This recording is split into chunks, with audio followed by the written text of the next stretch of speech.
మీకు వానవరా అది ఏమో త్వరగా విన్నవించండి దేవా. విన్నవించదు నారదా, మరి ఏమీ లేదు. ఈ సృష్టి యందు భక్తియే ప్రధానమైనదని నేను, మరి అమ్మవారు శక్తియే గొప్పదని పార్వతి వాదములు పెంచుకున్నాను. ఈ వాదోపవాదముల తీర్పును నీవే నిర్ణయించగలవు. స్వామి, అకస్మాత్తుగానే అనుకోకుండా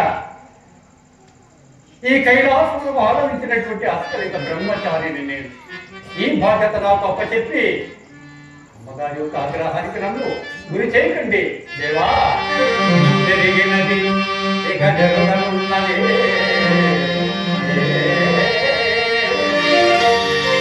జరిగనున్నది మీరు గజానివో నన్నే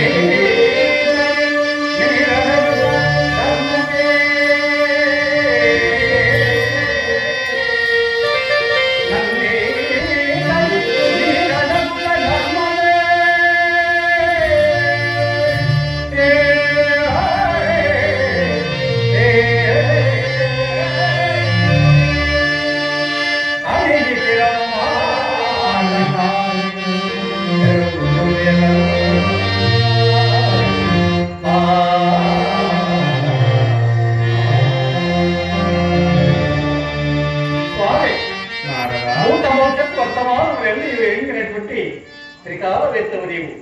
ఇక త్రిలోక సంచారి నేను కదా స్వామి. ఆది దంపతులకు మీకు నే చెప్పనంతటి వాడానా దేవా.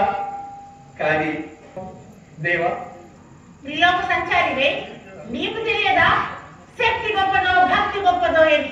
నారాయణ నారాయణ. శక్తి ఏ గొప్పదని చెప్పండి నారదా. సర్వం శక్తిమైన జగత్ కదా కాదా? కాబట్టి శక్తి గొప్పదని నా శక్తి చేతనే విశ్వాసము. నీవు త్రిలోకముల నీవు తిరుగుతున్నావు. సాధ్యమలేదు. అందులకు నా శక్తియే కదా. నిజమే తల్లి, నిజమే. నారదా, త్రిలోకములు సంచరించుచు భక్తిని గానము చేయొచ్చు, భక్తిని జోరుచు అందరికీ భక్తిని ఉపదేశించుట నీవు భక్తి మహింబలెదగక అమ్మవారిని చూచుచు స్వామి నారదా, భక్తి వారి మాటలు ఎందుకు వింటున్నావు నారదా? ఆది శక్తి